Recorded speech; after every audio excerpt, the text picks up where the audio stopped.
Hello and welcome to Let's Chill, the official, unofficial Minnesota Ultimate podcast. Tonight we just have two of us. I'm one of your hosts, Jeff, and with me we've got Kane.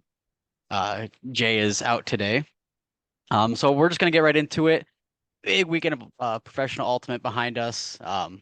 Quiet weekend ahead with some bye weeks, but lots to talk about still. So let's kick it off with the stall seven. Kane, you want to go first?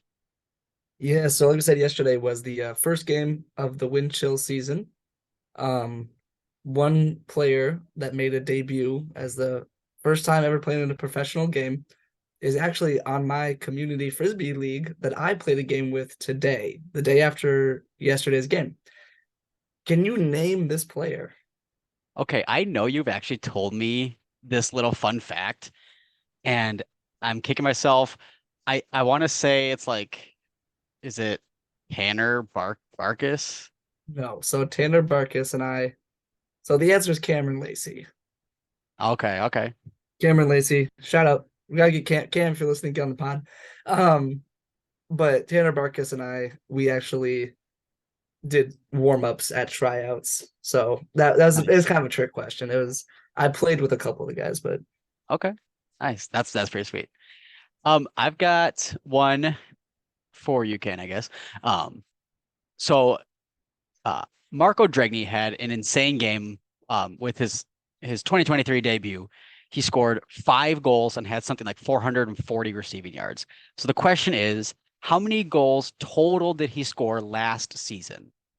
I actually do know this one. It was three total Yeah, goals in the entire season. And yesterday he pops off.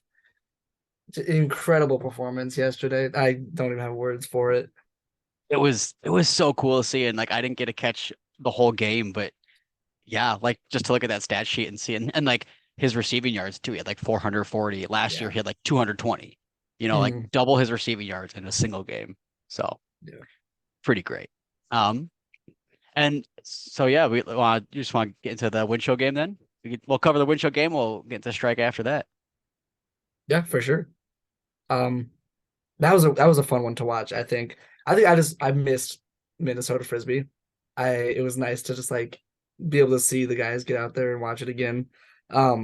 We have an article coming out tomorrow recapping the game, so I'll go more into detail there, but it was kind of a slow start. You could tell that Feldman was trying to fit in the new pieces, the players. They've obviously practiced together, but being in the game situation is definitely different. So you could see there was a little bit of a warm up period, but I mean, Minnesota got to do what Minnesota did. Big defensive plays, can a really like consistent offensive showing too, actually, which was nice to see, especially for the first game. So it Yeah, looked like a solid game all around. So it was interesting to see like how it's surprising to see that. Do they start the game like going 0 and 4? Was that I, I'm they pretty basically sure, dropped 4 points to Indy right away? yeah, like we were Um, we were down pretty bad. that is, yeah, and like that doesn't sound like Minnesota, even on a road trip. That feels like a very surprising stat to see. But um, yeah, peeking behind the curtain a little bit, I was DMing Colin Berry, get some quotes for our articles, and he just noted how like basically they had to just take it quarter by quarter, and like he's like they weren't going to win the game in the first quarter, um, but they just had to um, shrink that gap a little bit and claw their way back. And that's exactly what they did. Like every quarter, it was like, okay, now they're down by one. Now they're maybe down by two, but then they get back to that 1 point or tie game. Mm-hmm. Um, and I don't know if this is true, but from what I saw, because I was mostly watching the strike game, but I think they took their first lead in the fourth quarter. And I'm pretty sure, definitely yeah, we correct were me if I'm trailing wrong. for the majority. Yeah.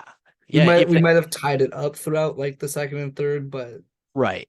Right, like they never actually were ahead, and maybe if they were ahead, it was very short-lived because Indy just came out like we all knew. I don't think that was a big surprise. Like they're a strong yeah, team, and like their chemistry again, like we've talked about, like it's not like they got any major pieces, but like the right. I mean, consistency in a lineup is as important as one big addition, right? Like, yeah, I mean, if I was just listening to some of the announcers and just talk like I'll pick out two names: Travis Carpenter, Cam Brock.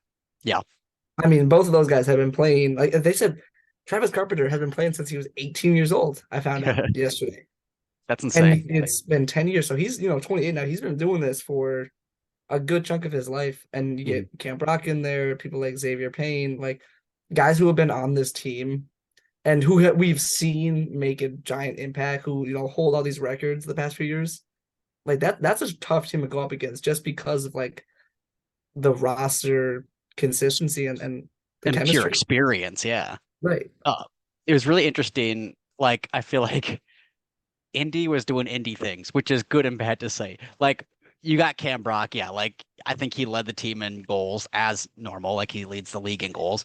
But then they they couldn't pull through. Like, they dropped in the fourth quarter. Like, how you lead 4-0 to start the game, and like again, it's the first 2 minutes of the game. A lot can change, but a lot did change to the point where they dropped the game at home in the fourth quarter. It was like that one Chicago game. Do you remember that? Right. Yeah. Oh, For our listeners and viewers, there was a particular Chicago game that Chicago was at Indy, and again, a really strong game. Indy and Chicago are going at it, point to point to point. But then it's like once one break happens, I feel like Indy just kind of loses it. Then like they a can little bit. handle they can handle losing a point here and there, but if it's like consecutive break points, the wheels fall Mhm. off. It feels like. And Right. Minnesota, what is Minnesota good at? Break points. Like nothing Exactly. changed Yeah. there.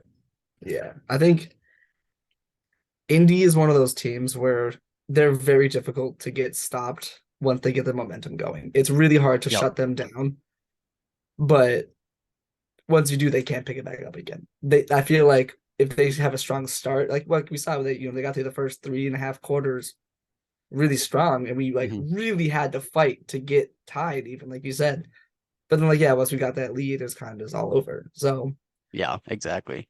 I think it's hard to stop the momentum, but if you can, then you pretty much secured it. I feel like Yeah. Yeah, that's a good way to put it. because I mean, I think even like back to the one game last year, we beat them by like 15, and Right. even that, like we stomped them down in the second quarter, and then we just kept going. So Right. Yeah, they're a team that relies on just consistency in both their roster and in their game, point by point. Like if they don't have consistency in their game, yeah, they lose it. But I think the wind chill were also very aggressive in their approach. Like I was kind of live tweeting at the end there. Like I saw Ben Feldman use Abe Coffin to try to score a break point. Like yeah, he it, put him out there. yeah, Abe Coffin had just played an offensive point, and all of a sudden he was back on the next defensive point, or maybe they had just gotten the break point. I don't remember the exact situation, but basically Abe was out there playing both lines. He was Mhm. being flexed to try to secure multiple break points, and Ben Feldman was being really aggressive in that sense, and he Mhm. called timeouts at the end of that quarter to secure break points to get his offensive line out there. Like he called timeouts after a turnover, Yeah, which like Cameron which is Lacey and like I were what you actually do, but really. we were talking about that today a little bit at the game we were playing, and I was talking about, oh, how many assists did you end up getting last night? And he was like, every time I was in position to, Feldman brought the O line out, and I was like, that's good though. I mean, that's what won us the game. So Yeah, that's funny. Feldman, don't do our buddy Cam Lacey dirty like that. yeah, Let's get him some stats here. get him on the highlight reel. Come on, Let's see if Ben's actually listening today. yeah. Good guy. But if you're Yeah, listening to this episode, tweet us I'd love to have you on. Um, again. but not only you have Abe Coffin, but let's talk about Jason Cheetah, right? Like talk about Oh my handlers. gosh, We have our stat guy Jay, who's not with us today. He texted us, was like, hey, talk about Jason Cheetah. He went perfect in his handler debut of hmm this year, which is insane. He had the most, I think he said the most completions on the team last night and threw for yep, 100% completion rate. yep, Like, incredible. That's and I think people are gonna be quick to look at the fact that Indy is, it's an indoor stadium, so there's no wind factor. mhm. But you gotta remember, like, There's no wind chill. oh, I get that. Good joke. But like Indy is also playing with that, and so is Yeah. every other player. Hmm. Is they're all playing in the same conditions. So if you go like by game basis, rather than look at the whole season, why didn't everyone else have a 100% completion rate last night? Like it Right. was smart playmaking on Jason Sheeta's part. It wasn't an environmental condition. It was him being good. So if there's any doubters out there, Jason And Sheeta is the and like to be fair, it's not like he's gonna throw 100% completion rate no matter what. Like next game at Indy indoors, maybe he'll only right. throw 98%, but still, yeah, it's a testament to his skill, to his Right. calculated approach. Like he isn't gonna be the one who's always looking deep, but he can, but he's not gonna that's not the name of his game necessarily, He's right? And he's a smart handler, and I like that. yeah, and I think they're gonna use him a lot in that role to get those small, quick passes, work the disc upfield. It was Right. cool to see Will Brandt playing a Oh pretty yeah. pivotal role too. I mean, there was a part where in the late in the fourth quarter after a timeout, Will Brandt was actually the playmaker. He was at one Hmm. going to pick up the disc on the turn and Yeah, start the disc going. So that was cool to see too. for sure. I think the wind chill. Like obviously they have to be more aggressive on offense this year, Hmm. but I like that they're not conflating aggressive with risky, if that makes sense. Oh, I think I, absolutely. I think like their approach to offense this year has to be more aggressive. And I think people like Jason Cheetah and Will Brandt, those playmakers, Hmm. not just big huckers who can have that ability to throw super deep, but who can kind of force the game to go their way, if that makes sense. Like Yeah, there was a yeah. lot of handler movement yesterday. I didn't get bored on a lot of offense possessions, but like there was a solid amount of game time that was just swinging it back and forth, looking for openings, and that's what you got to do, especially against a team like Indy, who just leech on to those deep hucks that you pull down. I mean, Hmm. you can't get I those from Indy. So I completely agree. I don't want to jump too far ahead and start talking about the strike, but that was one of my points about the strike too, is like the handler movement and just the calculated approach of like, let's get our handler set up and let's get our cutter set up. And then from there, we can make a play, we can make this cut, we can line up our offense as we want it. And yeah, like tire out the defense while doing it. Um, mhm, and I think both Minnesota teams this weekend was a great example of that. Um, for sure. and to stay on the windshield for just a little bit longer here, like Marco Dragni, like we talked about him in the opening stall seven, but like we got to put some credit to his name. Like For sure. 5 goals in your first game after having just 3 goals in 3 games last year. Right. Like those numbers are it's crazy. That's Right. crazy. And more than that too, like I look at the receiving yards. That Yeah. means he's downfield making those big plays too. Is I wanted to see how many assists and then hockey assists he ends up getting by the end of the year. Yeah. Just because of his presence, receiving the field for those once the handlers can get it out of their little pocket and they get that first little, 30-yard pass. If he can get that, then he's gonna be, advancing the play even more. And so I think definitely keep an eye on him for his goals, but also just watch him in like the mid to backfield for sure, I think. Yeah, that's a good point. I feel like also, yeah, you're right. Like it wasn't like he was there by happenstance.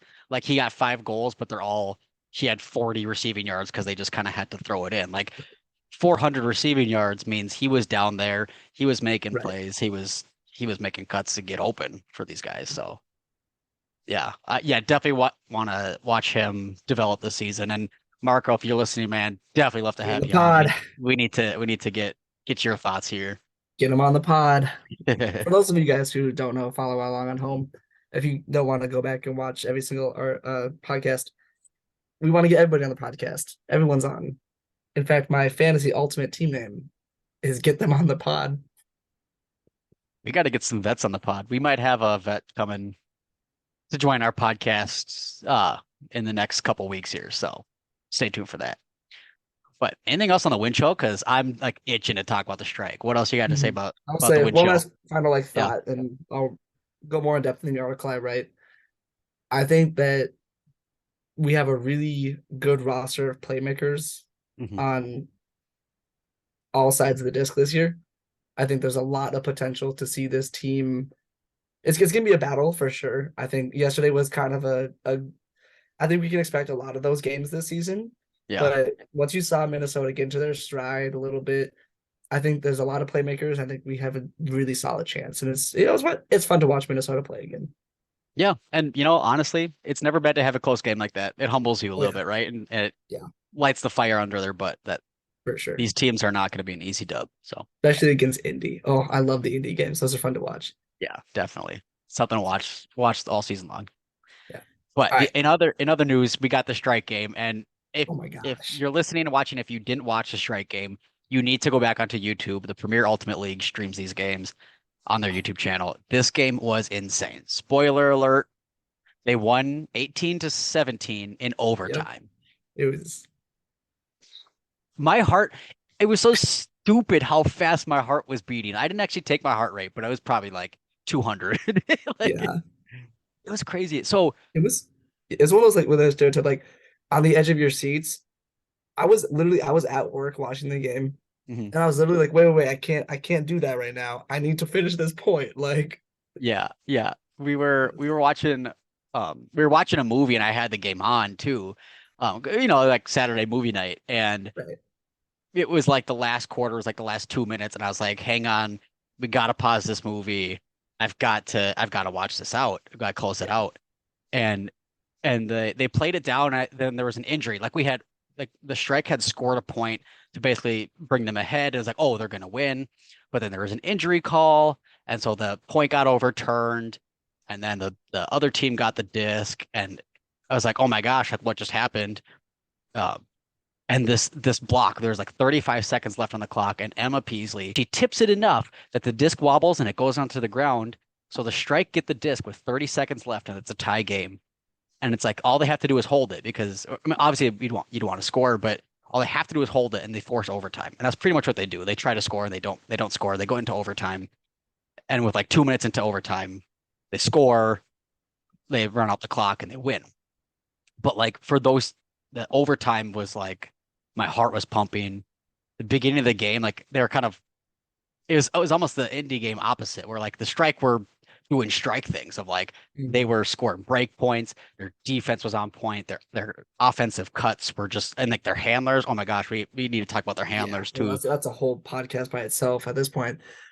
But oh man, I can't even stop talking about it. And like at this point, my Right. wife Noelle is just like sick of me talking about it. I've been waiting to get onto this pod to talk about the Yeah. strike game. What do you have to say, Kane? I I don't think there's like a negative spin on it. I think this game was really good for one specific purpose that the strike were challenged. I think that was really good. And Yeah. even when we had that big lead at the front, you could see New York was like, all right, we're in this still. Yeah. And I think having a 3-0 record and then going into this game and having that really strong start, Hmm. I feel like the strike, I don't think they got comfortable, but it was good to then have them be really challenged because I mean, the strike are really good. As we've seen so far this year, the strike are really good.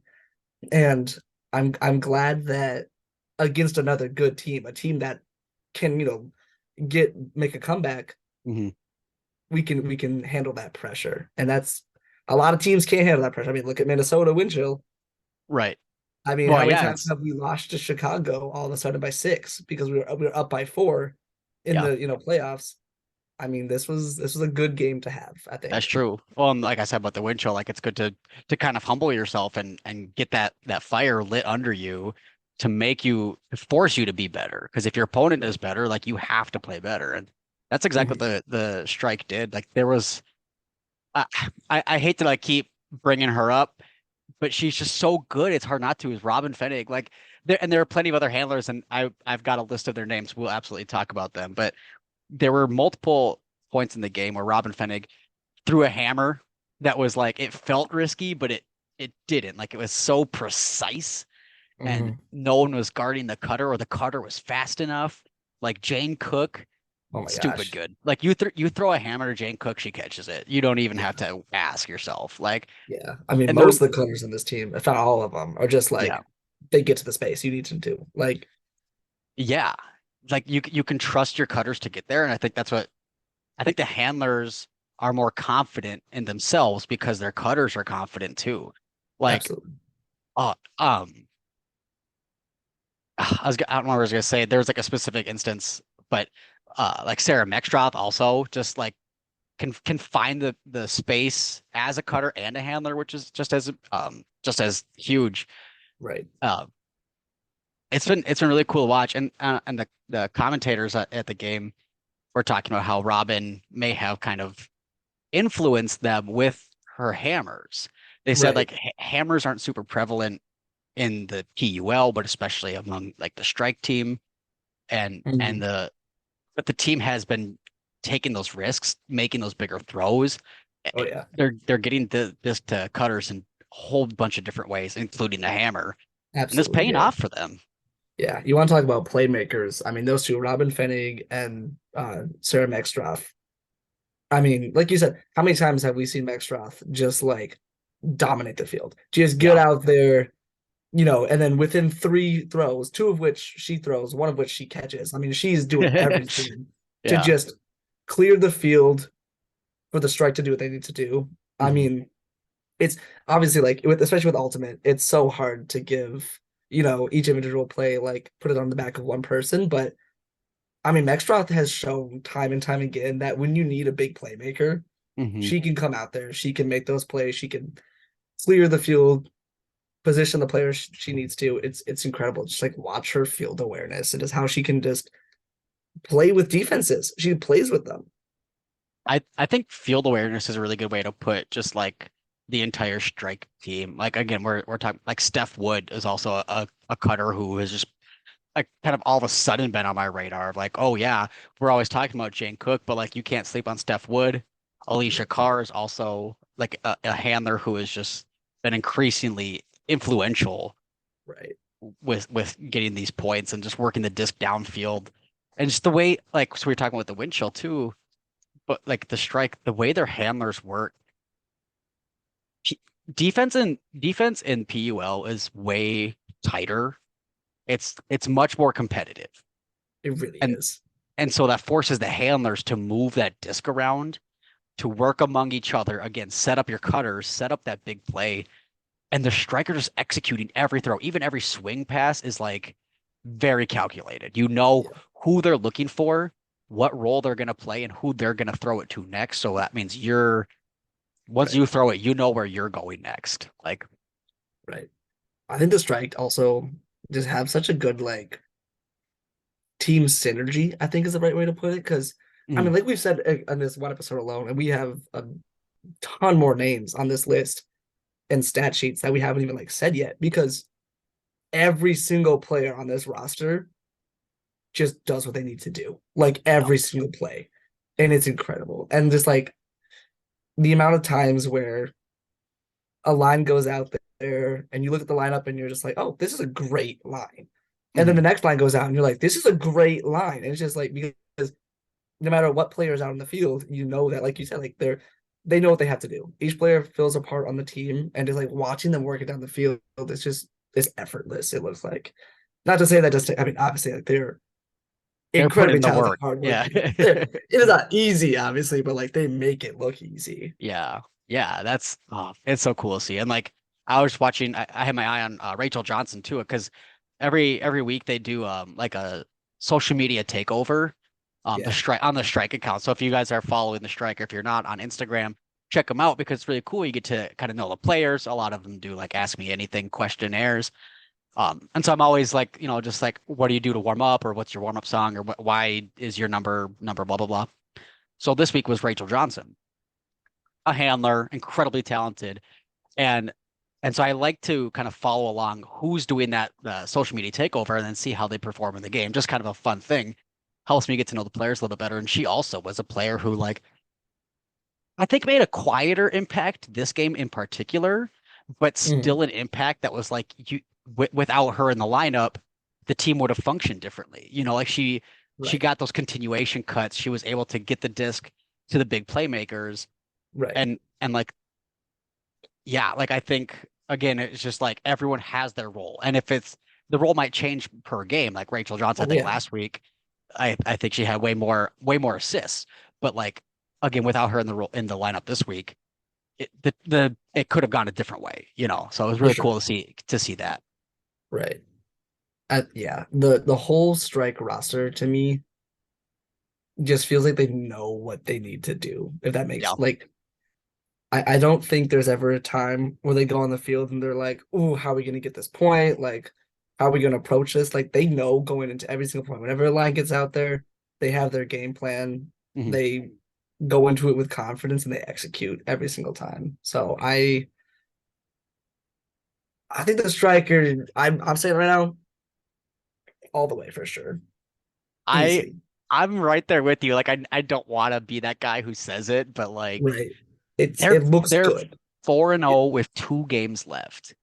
Like that's and they're strong. Like each game they won in a different way. There were some blowouts. There's some that go into overtime.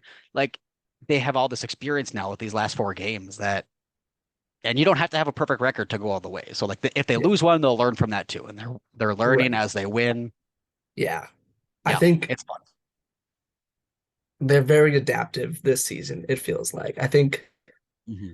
last season, I remember, getting into it a little bit last year. They didn't have the season they wanted to. Hmm.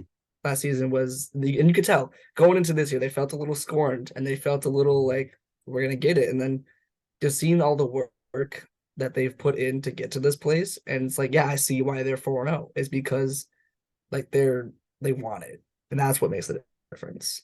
So Yeah, absolutely, completely agree. And so both teams, the Wind Chill and the Strike, have a bye week this week. They're not playing, but they're both coming back to Seafoam Stadium on May 20th. So by the time this podcast was released, it'll be like a week and a half away, pretty much. Saturday, May 20th. It's a professional ultimate doubleheader, which is going to be super cool. I'm super pumped to see. I think the Strike play at 2. I want to say the Wind Chill start at 6. Um, something like that, yeah. so we definitely want to encourage everyone to come out to both those games. If you're a Strike fan but haven't watched the Wind Chill that often, stick around for the Wind Chill game. If you're a Wind Chill fan who hasn't gotten to see a lot of Strike yet, come early, watch both games. We're gonna be on the fence for like 8 hours straight, pretty Oh much. yeah. It's gonna be awesome. Definitely come and introduce yourself. We're gonna have the signs. We're gonna have the Ka-chow sign. We're gonna have the Let's Get Chili sign. Introduce yourself. Definitely hope you're following along to the season. We really appreciate just the support we've seen so far. Oh, We hope that you're absolutely. liking the This content. Like, Yeah. It's been a lot of fun. And I want to make sure that everyone who listens to this knows at the end of the day, Jeph, Jay, and myself, we're all fans. We are yes, huge fans of Minnesota Frisbee. That's what we want to enjoy. So we appreciate that you fans, are coming along with the ride for us. We are so pumped to get out there on May 20th. Like he said, we'll be there all day. So ready to watch the Frisbee. absolutely. Yeah, and we don't know a lot about the game. Like we're still learning, right? There's always something to learn. We're trying to figure out how to write about it and how to talk about it in better ways. So definitely, again, like we're trying to make it accessible for everyone, and we hope that you follow us on social media, subscribe for free on our website, follow the teams, Minnesota Strike and Wind Chill on Twitter, Facebook, Instagram, all that stuff. And of course, we want to shout out the R1P1 network. They have done an incredible job just helping us along in this entire journey. Our look is just, I feel like it's just so much better on our podcast, our social media, each Clean. episode. Yeah, it's so I mean, look clean, at the thumbnail for this video. Tell me that's not clean. That's come on. right? It's pretty sweet. Um, so definitely want to shout them out. Check them out. They're doing great work in the creative sports media agency world there. So much love to them. And Kane, you got anything else to send us off? Nothing off the top of my head. Just ready to Awesome. watch Minnesota and dominate this year for sure. Absolutely. Everyone, don't forget to stay chilly. Ka-chow.